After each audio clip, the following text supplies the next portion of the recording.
ये जो खामोशी है दिल की, ये पियाँ बन जाए। काशक दिन ये ही तन्हाई मकान बन जाए। हमने हर में मोड़ते खुद को ही खड़ा पाया है। कोई तो हो जो हमें राहनुमा बन जाए। वो जो बचड़ा तो लगा सब कुछ ही लट जाएगा।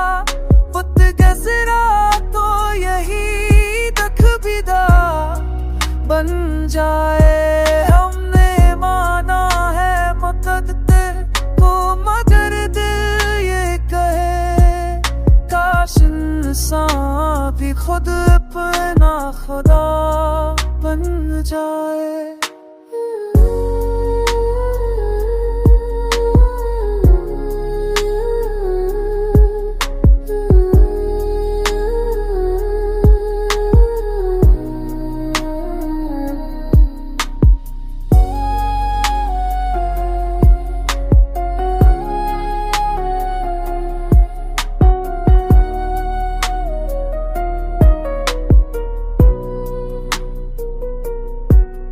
एक मदत से अधूरा सा पड़ा है ये जहां।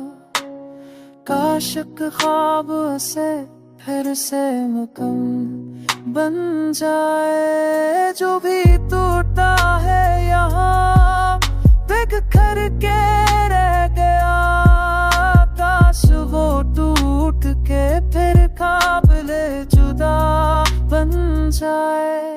ये ग़ज़ल सिर्फ अल्फाज़ नहीं, दिल की है सदा जो पढ़े दर्द से इसका भी रब्त बन जाए।